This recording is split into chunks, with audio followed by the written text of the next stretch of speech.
Hello everyone, I'm going to speak about fuzzing JavaScript engines for fun and profit. This talk is going to be about how me and my colleague try to fuzz the JavaScript engines in a different way. We tried a new approach, but it might not be perfect, and you might think that it's kind of abstract, but yeah, please listen carefully. Yeah. Before I start my speech, I'm going to introduce myself and my colleague. My name is Areum Lee, and I'm a member of a hacking group in Korea named SSG, and I'm still an undergrad student in Sejong University. And I've worked as an intern at Fortinet headquarters in Sunnyvale last year, and I'm an alumnus of BOB, which is Korea's next generation security experts educational program. And currently I'm working as a security consultant in a company which I prefer not to name at this moment. And this is my colleague. He is sitting down there while I present here. And he is also a member of the same hacking group I belong to. And he is working as a researcher at a company named Theory. He was my mentor when I was part of the BOB program. And he proudly says that he's a full-time daddy. So yeah. We're going to present about what we did in this order. So we're going to give an overview about what we aimed to do and how we did it, and then give specifics about our fuzzer, describe each part in detail, and then give a conclusion, and then end the presentation. So to start, this is what we aimed to do. What we wanted to do was find vulnerabilities in browser JavaScript engines, such as V8, JavaScript Core, Chakra Core, SpiderMonkey. And for doing this, we wanted to utilize the fuzzer. So why fuzzer and why browser, why JavaScript? So we prepared the answers for that. We decided to target browsers because everyone uses browsers. So if a browser is vulnerable, a lot of people are prone to attacks. Users, like normal users, can be affected by malware or any kind of other things without their knowledge and give the attacker control over their machines, get ransomware, etc., etc. And web standards are continuously being updated, so new features are added continuously. So we thought if there are more changes to code, so aren't there going to be more chances of bugs? And that's why we thought that web browser security is a really important research area.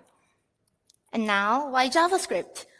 We selected JavaScript as our target because JavaScript is comparatively easier to exploit than DOM objects. So this is an example of a DOM bug. I can't see what is wrong here personally. And what you see here below is a screenshot from the comments made by various researchers. They were debating about what the problem in this DOM bug could be, but they couldn't find out. And if you see here, you can know that they just say, if you can't figure out the cause here, then let's just change the security decheck to a check. They just closed this issue, and then that was it. So from this, you know that JavaScript is comparatively easier to exploit than DOM objects. And other reasons are the documentation of ECMAScript is really well maintained. ECMAScript is the standard for JavaScript.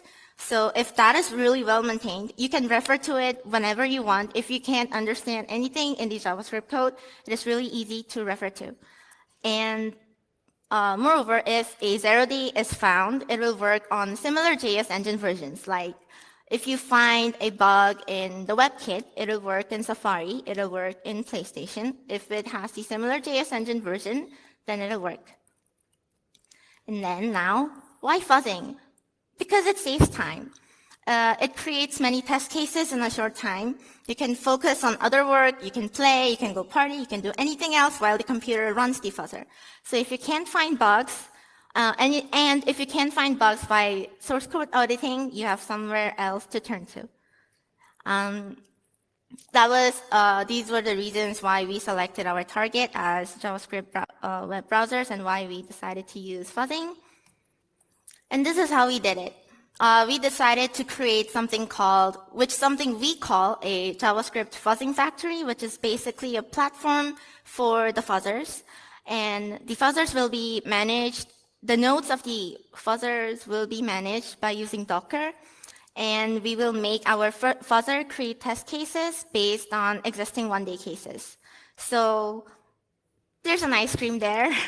I drew it just to explain this concept. You can think of that blue bowl, blue cup as our JavaScript fuzzing factory, and the ice creams as our Docker nodes, and the cherries on top as our fuzzers. So, yeah. And most importantly, because we didn't have much knowledge about lexical analysis or compilers, we decided that the test cases don't need to make sense, as in the code doesn't need to have any meaning to it. It just needs to create crashes. So that's why we targeted existing one-day cases. And here are the characteristics and environment of our JavaScript fuzzing factory. We used in-memory fuzzing, and for management, as I said before, we used the Docker. And for creation of test cases, we used both mutation and generation. Mutation would be based on existing one-days, and generation would be done by using dictionaries for JavaScript syntax.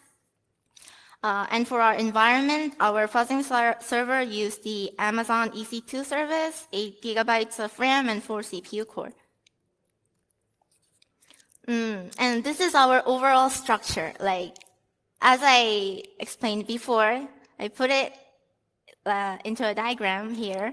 That's our JavaScript fuzzing factory. It gets managed by a web interface.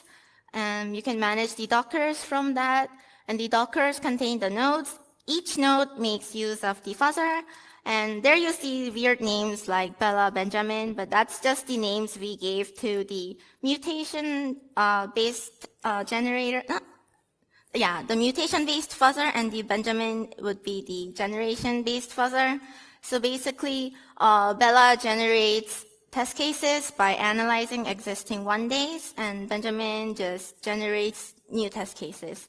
And they would both test out those test cases in the JS engine. It will be monitored, and if there's a crash, it will be collected in our crash collector, which would be later analyzed or anything, just in case you could report and get some more cash. And we'll go into details about all these parts right now. First, I'll explain about the JavaScript fuzzing factory. As I said, it has the management platform. It uses Node.js API to control the Docker, and the Dockers contain the nodes. The Docker contains the nodes which has the JS engines and the fuzzers running inside it. And our JavaScript fuzzing factory uses in-memory fuzzing. So we did this just to save disk I/O. We did this by making changes to the JavaScript engine code. If you see this code here, it is a screenshot from the actual JavaScript engine code from JavaScript core. There's a function named fetch script from local file system. And if you follow inside this function, there's another one which says fill buffer with contents of file. And within it, you see that it has fread, through which it reads the JS files, JS scripts, which it uses. Like, if we throw in our test cases, it would use this function to read our JS file and test it out in the engine. So fread creates disk I/O. So to reduce this, we needed to make changes to code. And we wanted to do this just because we wanted to reduce disk I/O. It would save our disk, and it would also save time. So this is what we did. The code above is the original code, and the code below is the one we changed.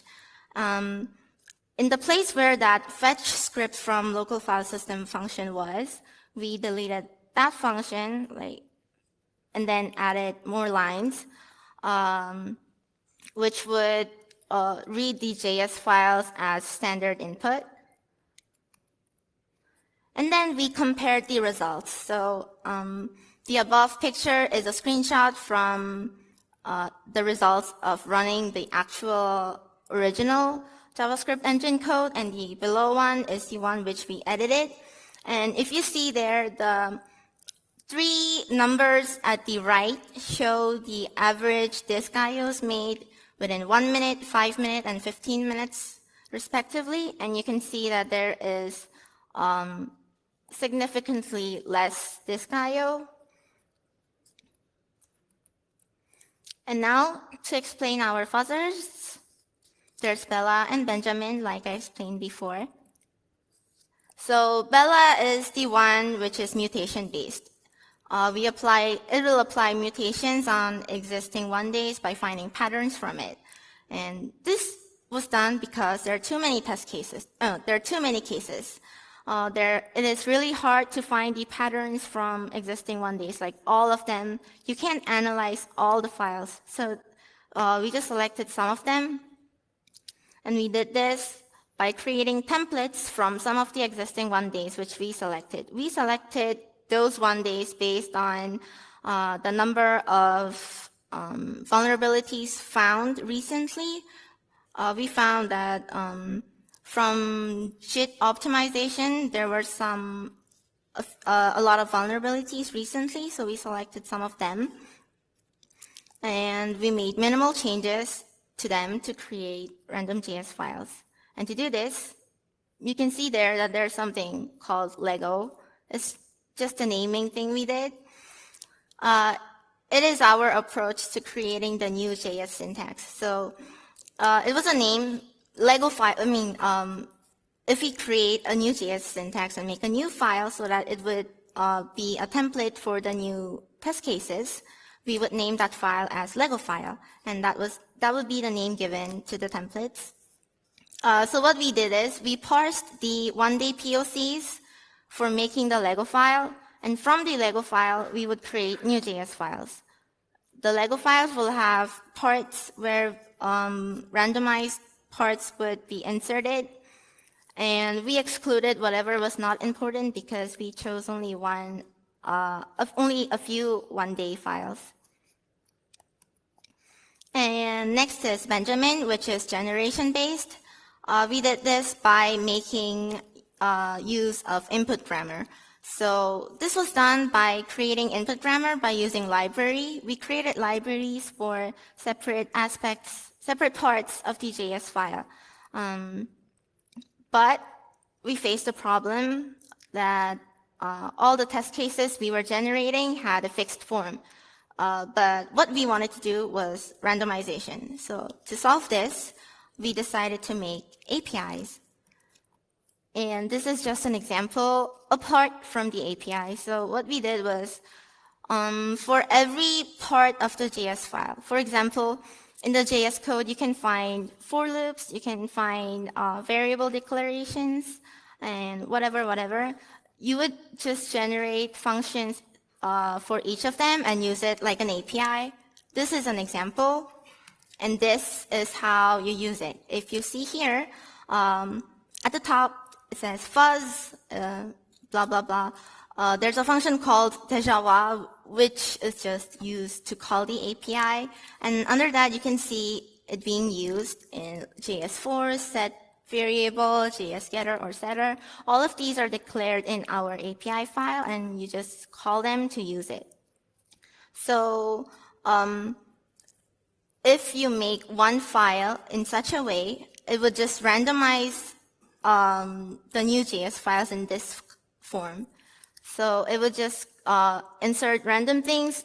It would have a fixed sequence, like it would have a for loop, it would set a variable and in turn, but all the little parts in it will be randomized. And lastly is our crash collector. It uses regular expression to collect the crashes. So this is an example of what we used. It checks if the register is null or not. And if it is, it just throws it away, says, no, let's just not keep this. And if it is, it keeps it.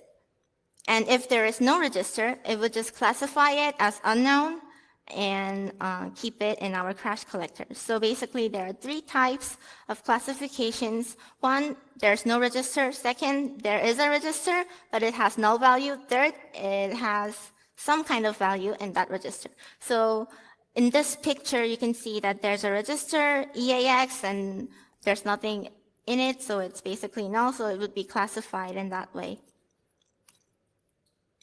And so this is the overall structure once again. If you couldn't get it before when I explained it without explaining the little parts in it, this is the JavaScript fuzzing factory making use of the web interface as management and uses our Docker to manage the nodes. Each node has our fuzzer and the JS engine in it. The fuzzer contains Bella and Benjamin. Bella generates test cases based on mutation. Benjamin creates test cases based on generation. Both are thrown into the JS engine. They are monitored, and if there's a crash, it is collected in the crash collector based on our regex pattern. So back to the point, it's like an ice cream sundae. JFS, inside it, the Docker nodes, and on it, the fuzzer and our JS engine. And to show the results, this is one of the results we had. It was a crash produced by using Benjamin, which is the one which generates test cases based on generation. Our target for this was Safari JavaScript core, and this one occurred due to a heap buffer overflow in the WebAssembly while parsing the section headers.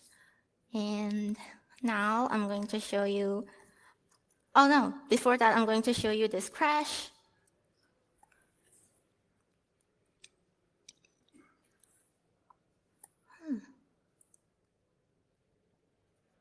Okay.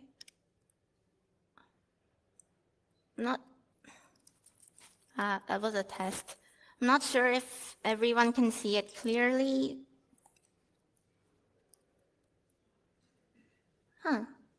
Yeah, so this terminal is already set to the directory in my desktop just for this conference.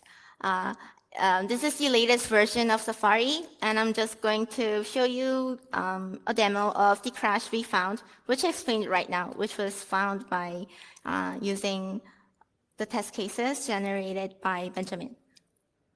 So, yeah. Just run the POC file, and you can see it occurring. Yes, that was the demo of the crash we found.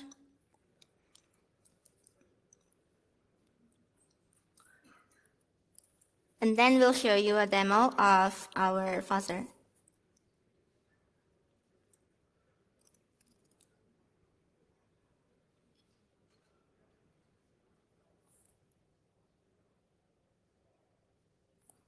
What? Okay, I can't.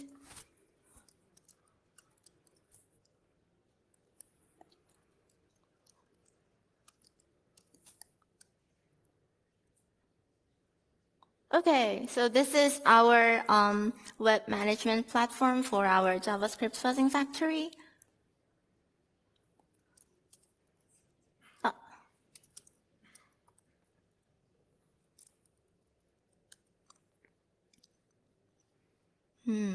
Yeah, once you log in, this is what you see. Never mind the UI, we're not really good designers. So you click Add Host, enter the host name. Let's say it be demo. Host IP address was... Okay.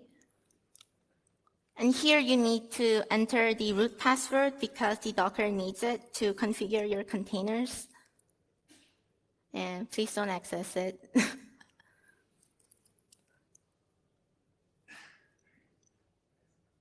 Okay, it's taking time.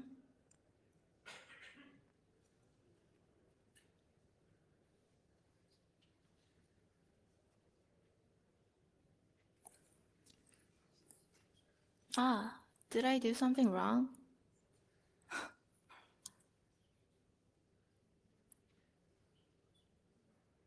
Or is it just slow?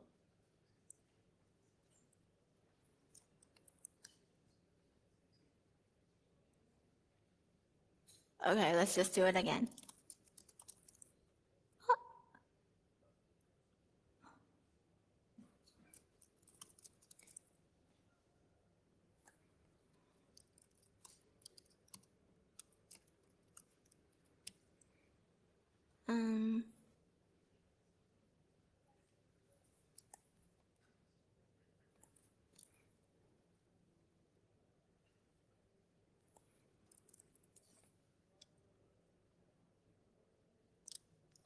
There it is. You can see that the host has been added, and if you click on it, you can see it'll show your containers, your fuzzers, and the images. And now I'm going to add the fuzzer.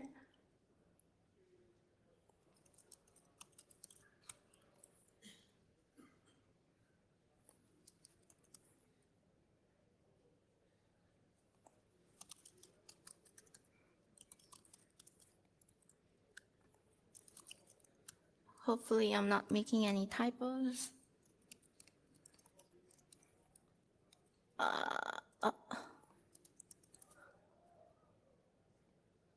Okay.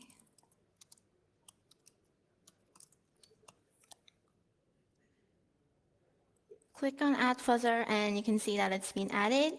Now we will add our container.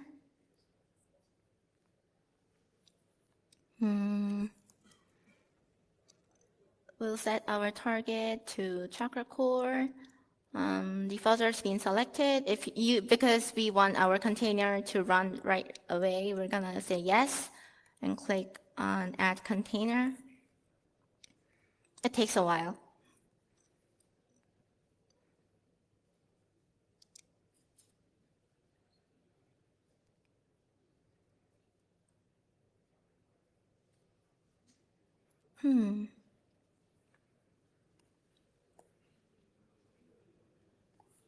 Okay, you can see that it's been added and it's running.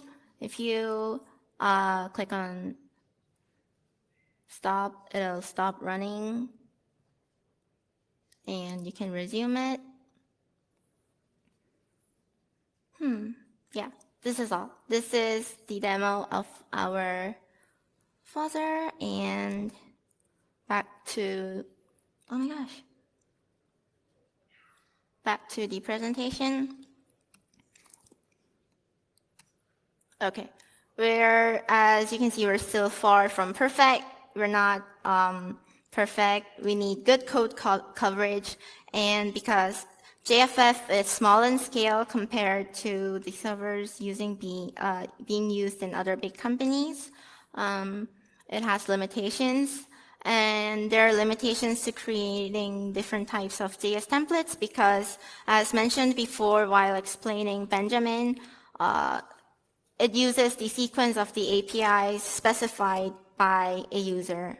So if one person codes for the templates for the API, then it can't be limited because not everyone has different types of imaginations or what kind of patterns they would like to use in generating the JS syntax. So the sequence of the API usage may be limited, and we also have a few minor bugs which we still need to fix. And for our future plans, we are going to keep track of the ECMAScript updates because, as we said, ECMAScript is the standard for JavaScript. So if there are changes to the ECMAScript code, there will be changes to the JS engine too. So we're going to keep track of them, and the ECMAScript updates will be applied to our fuzzers so that it can be used. And we hope to enhance our JavaScript fuzzing factory to support other vectors other than JS engines, such as graphics library or GPU. Yeah. That is the end of my presentation. And if you have any questions, I would be happy to answer. Yes. Okay. Very specific. Here, I'll make it easier for you. Yeah, Oh, sure. cheers. So on the slide 26, you got a crash from MS-HTML Yes. from DOM. Does Yes. it mean that your father is also fuzzing JavaScript that contains DOM mutations? Oh, no. This picture was just used to explain the regex which we use, the pattern which we use. All right, thank you. Yeah.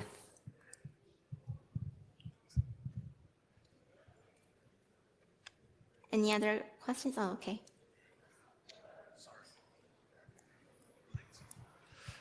Did you base your fuzzers on anything, or did you write them completely from scratch? Can you say that again? Did you base your fuzzers on any previous work, or did you completely write them from scratch yourself? We tried to do it completely from scratch.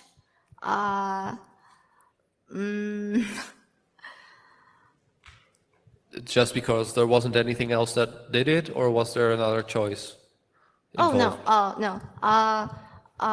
We did everything from scratch, but because we made use of libraries, those libraries could refer to other code previously written by other developers. Thank you.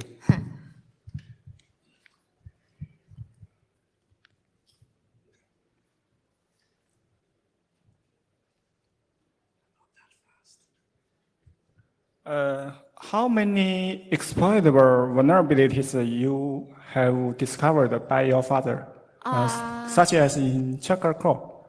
Okay, we don't have that many, but we have reported about 10, and I believe it was there were two chakra core cases, yeah. In in Chrome? Yeah. Okay. Wait. Oh, okay. Any other questions?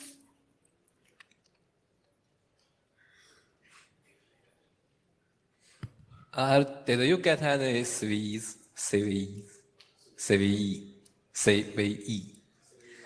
number? CVE number. I didn't get what you said. Can you repeat? Okay. He asked that how many exploitable vulnerabilities have you found? So, did you exploit them to code execution, remote code execution, or some other effects? Could you explain the effects of your exploitable vulnerabilities? Okay. For example, remote code execution or something. Okay. Can I?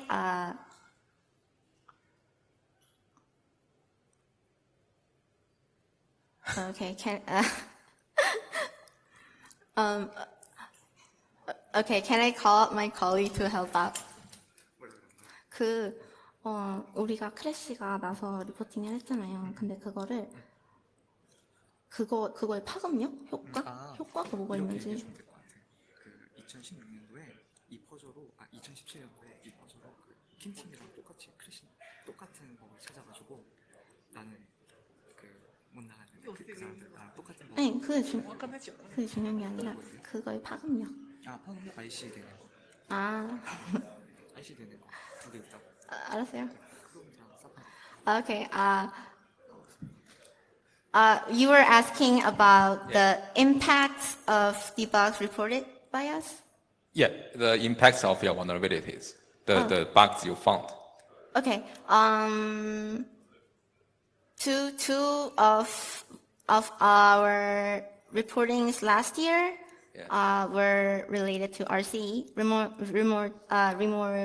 remote control execution. Yeah. Okay, thank you.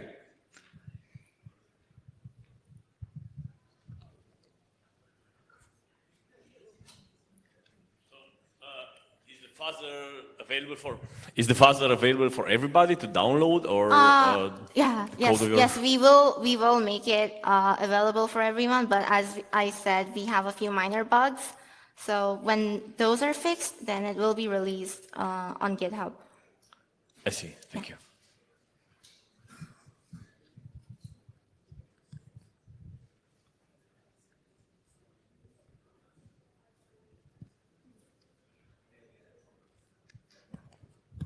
Are there any more questions?